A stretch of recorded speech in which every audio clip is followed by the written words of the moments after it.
Shalom, peuple de Dieu de partout où vous nous suivez, ces paroles inspirées. Aujourd'hui, nous allons examiner un sujet très intéressant qui va nous donner l'espoir de notre vie, pour notre vie.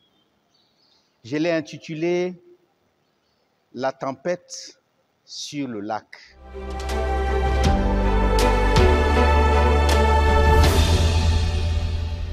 Nous allons lire les évangiles, chapitre 4, à partir du 35e verset jusqu'au 41e verset.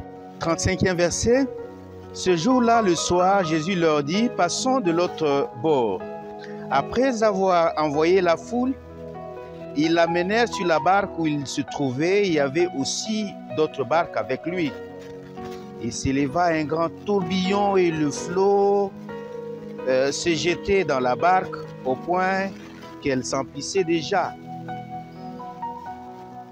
Et lui, il dormait dans la poupe sur le coussin.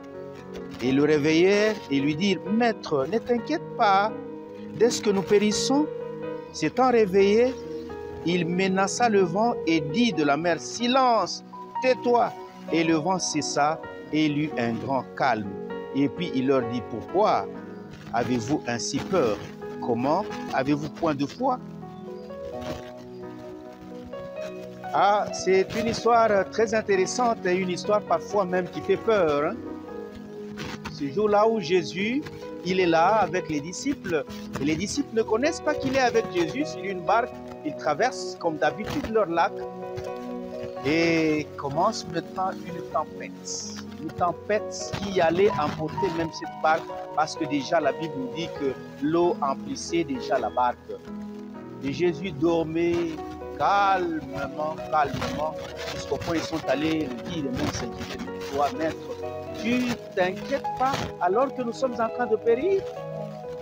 Et Jésus dit maintenant au flot, taisez-vous, taisez-vous. Et le flot s'était calme, c'était un silence total.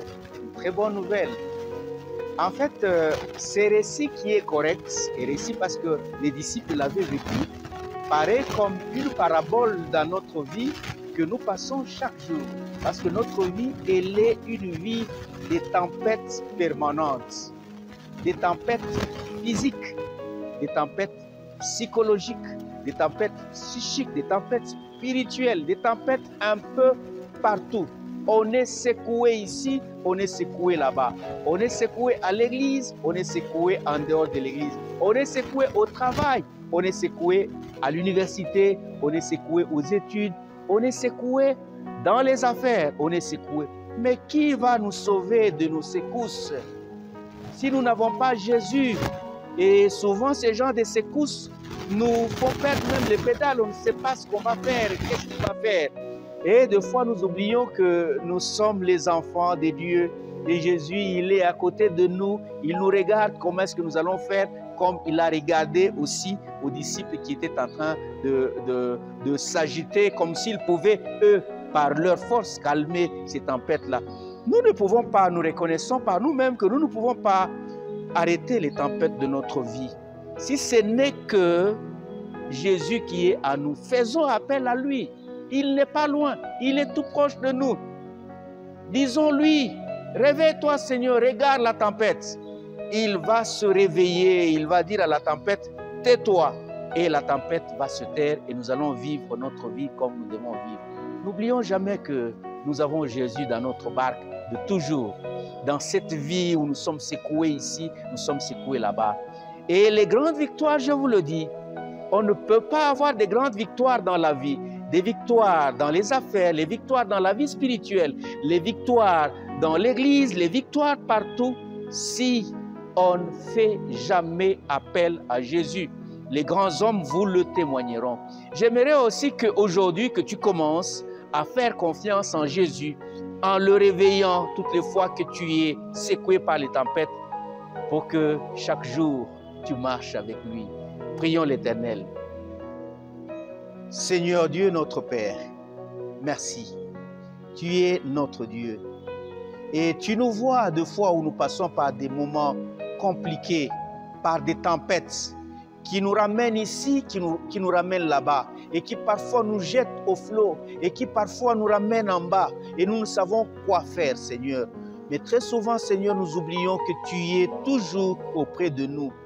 Fais toujours, Seigneur, que toutes les fois que nous passons par des moments comme ça, que nous te réveillons, afin que nous puissions nous mettre debout et commencer à marcher avec toi. Pense à ma fille, pense à mon fils, et pense à mon papa, et pense à ma maman, qui passe par ces moments compliqués des tempêtes et qui avait oublié que tu es celui-là qui peut dire d'un mot et que les tempêtes puissent s'apaiser. Merci Seigneur, je suis sûr que tu vas opérer ce miracle dans la vie de ton serviteur, au nom de Jésus. Amen.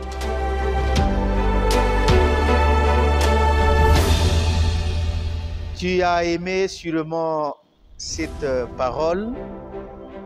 Tâche de la liker, partage-la et n'oublie pas de t'abonner à notre chaîne Advent Media sur YouTube ou même sur Facebook et tu en auras davantage. Que Dieu te bénisse. À demain.